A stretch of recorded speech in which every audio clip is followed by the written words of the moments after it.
What's up, everybody, and welcome back to Let's Play Aladdin for the SNES. I'm What the Fnu, and I'm a mean green mother from outer space. In the last episode, we completed the Cave of Wonders, only to have Abu grab the gem just like in the movie. And in this episode, we gotta run like hell! Oh my god, everything's burning! Oh, I'm burning! I'm burning! I do believe I'm on fire. Fire! I am on fire! Oh, let's see. How many other Team Fortress 2 quotes can I make?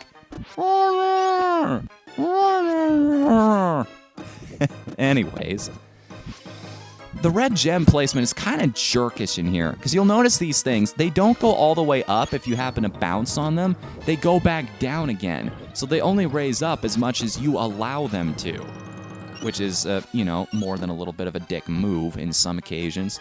One occasion in particular coming up here, and guess what? It's a scrolling level, meaning you can only get through it as fast as the developers intended for you to. Which is kind of stupid. I don't really feel the pressure of having to get through this place. It's, whew. For a second I thought that was something else. There is a treasure chest around here you don't want to open too quickly. And I think that's it. Yeah, this is it. This is the one with the scarab in it. And you want to wait a little bit for that to come up so that you can grab it as it comes along there. See? I've played this game way too many times, especially because I know to do this. Hey. If it's a part of the game, it's not cheating. It's called an exploit, not a cheat. There's a difference. It's true. Speedrunners will tell you. So, anyways, yeah, fire, hell, brimstone, doom, and destruction. Come on, you got anything better you can send my way? This is easy. This is nothing. You're poser, brah. Pathetic. Oh, right. If you've already taken a hit and you fall back in the lava, you don't get sent back up again.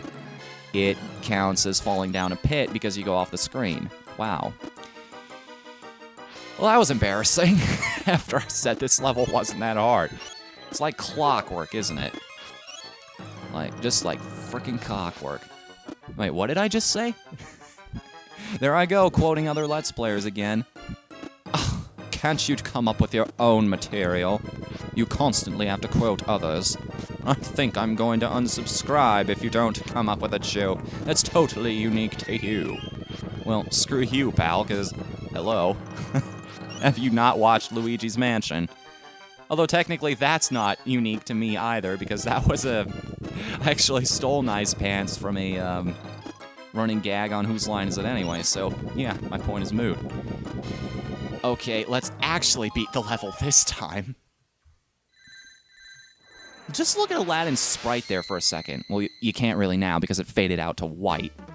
But what I like about this game is just the incredible attention to detail. I didn't really mention it in the first stage, but that view, that vista of all of Agrabah and the palace in the background amidst that sunset, that is just beautiful. You can't make 16-bit graphics that look better than that, not unless you're playing a Square game.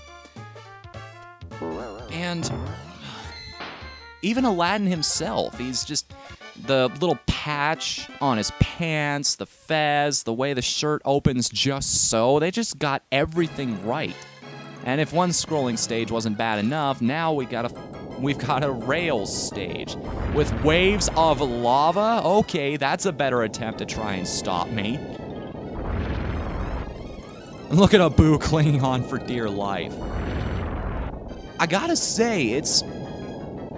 Well, I don't know if I would give Capcom too much praise for being true to the movie in this case, because there were a lot of scenes that were easily adaptable into action scenes in a game like this. However, they did take a few creative liberties in the level design, but we'll get to that in just a sec. In fact, we'll get to that right in the next level, because the next two levels, actually, are both things that did not happen in the movie. I would have been so angry after all that crap if I missed a red gem. Oh, so this is the scene. iconic, where Robin Williams comes out of the lamp and starts talking to the guys, calling Aladdin his master. Now, in my original run of this game, I actually attempted to sing the lyrics to the song that we're about to hear in a second. And instead of making myself look like a total idiot, I'm just going to put the lyrics at the bottom of the screen so you guys can do it for me. Enjoy! Poof! A genie appears and declares that Aladdin is his new master. But first, he invites Aladdin into the lamp. For what? What reason? Why do we need to be doing this? There's no explanation given. We're just pulled into the lamp for the sake of gaming convenience. Okay. Well, I'll buy it. This is a pretty cool stage, so I don't mind it too much. God, and people say Donald Trump is an egotistical bastard. That guy's got his name on a giant building. Genie has his face all over his own house. Really, though, everybody jokes about genie lamps being all cramped and stuff. You know, if mine looked like this, I wouldn't be too sad about it. Maybe staying in there for eternity might not be so bad after all. That enemy's not going to respawn, is he? Nope. And I love how all the genie faces get really sad if you screw up there. In fact, there's actually something I want to show off if I just can blaze through this really quick.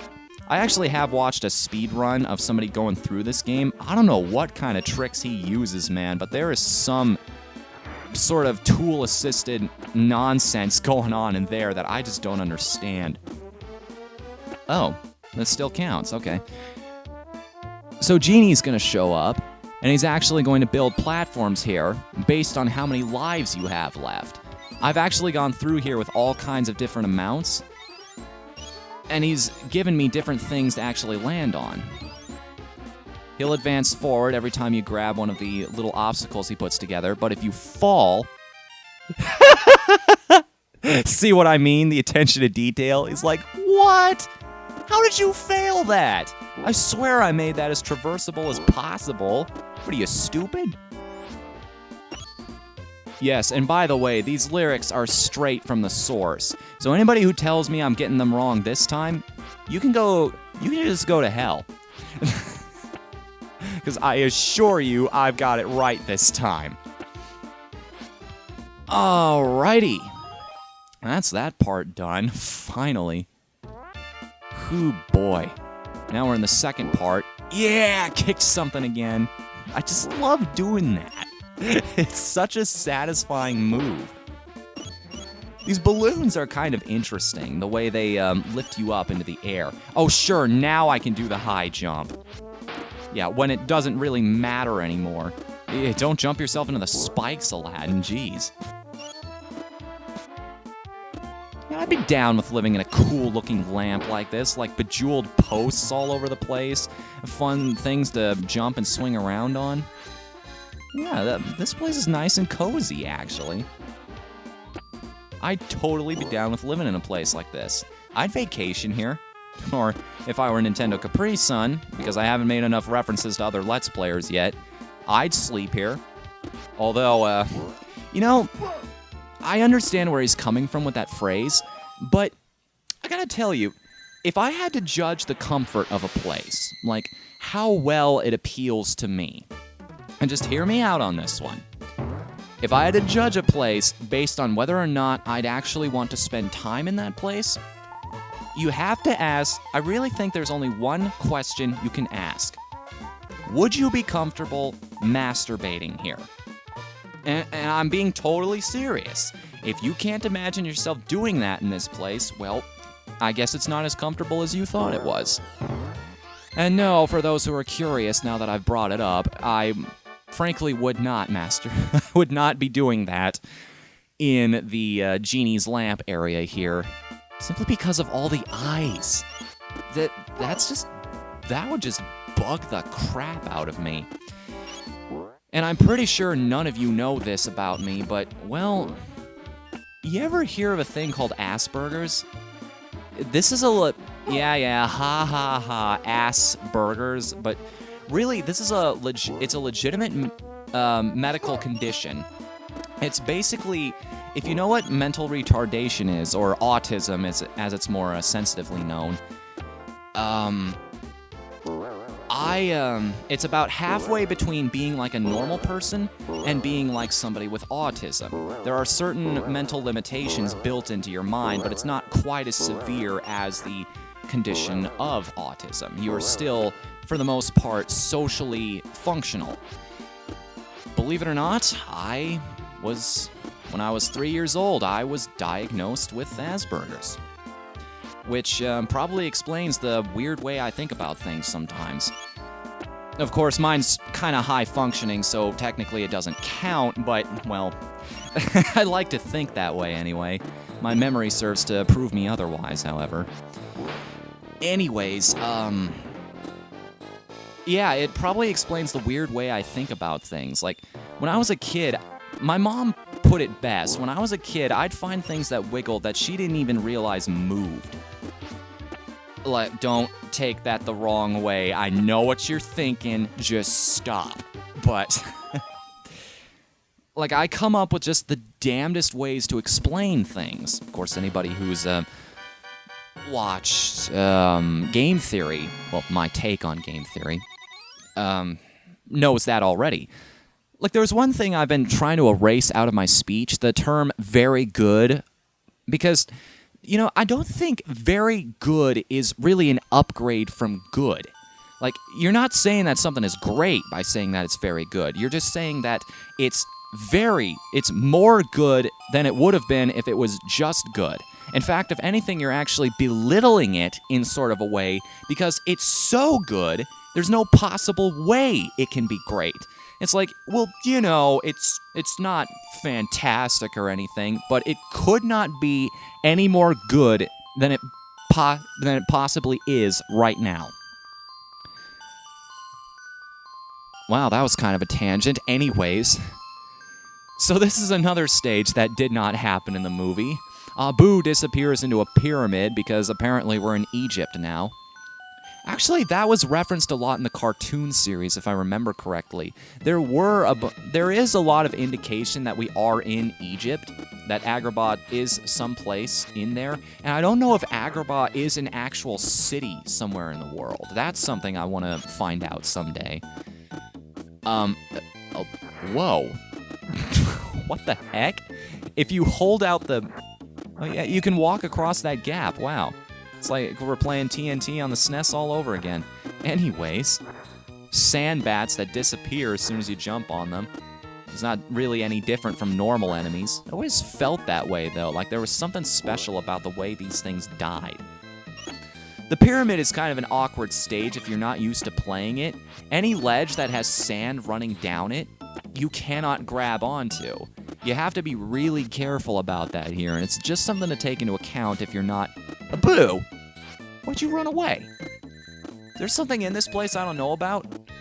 Why'd you just disappear into it anyway? You hiding something from me? Is this where you keep your stash? I knew you were hiding gold from me all these years. Some friend you are, and wow, we are maxed out on life already. Of course, half of that is due to my incompetence in the Cave of Wonders, but we will not be speaking of that again. I deny that even happened. I did not have sex with that woman. I did not get raped by that jump.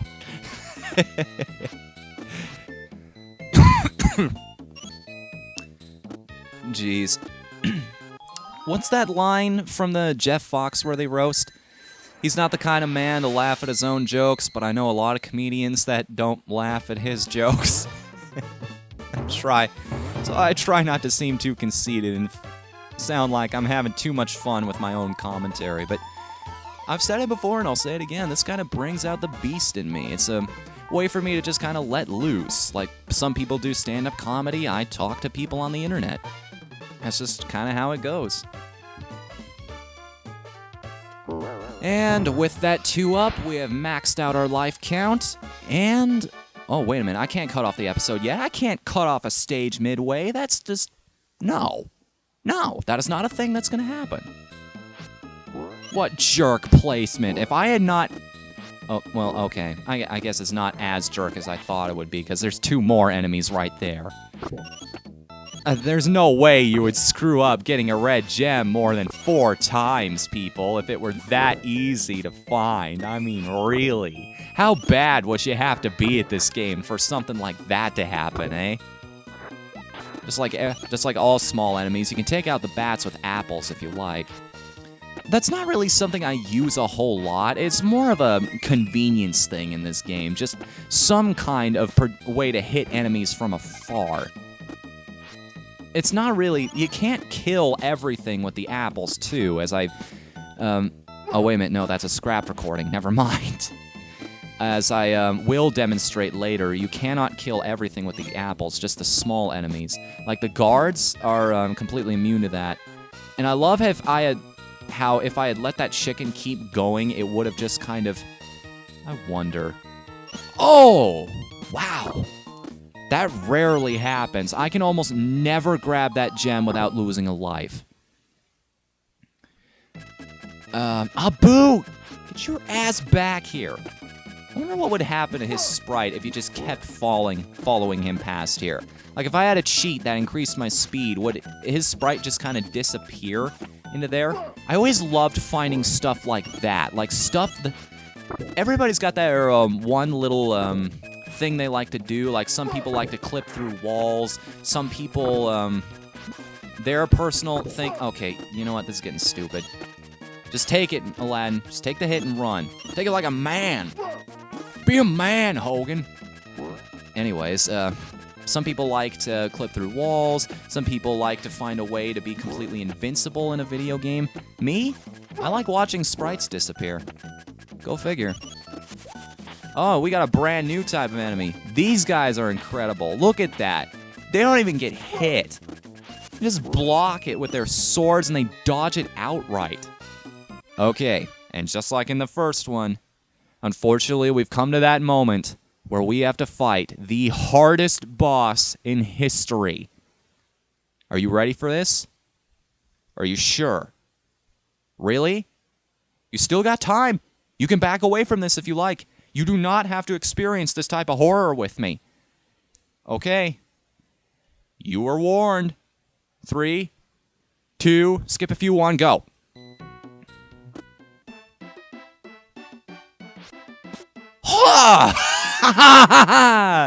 One try, just like in the original run. I'm so good at this game. I can't believe I made that joke twice. Really? Really? Okay, everybody, that's the end of this episode. If I manage to nab all 10 gems, yes, okay. So far, so good. So, in the next one, we will continue on and experience the final 2 stages of the game. Yeah, already. It's been quite a ride, hasn't it? Short but sweet. You know, my uncle actually told me that once. You know what's the best way to handle any sort of public appearance? The greatest speakers in the world are brief, they're brilliant, and then they're gone. As such, goodbye, everybody.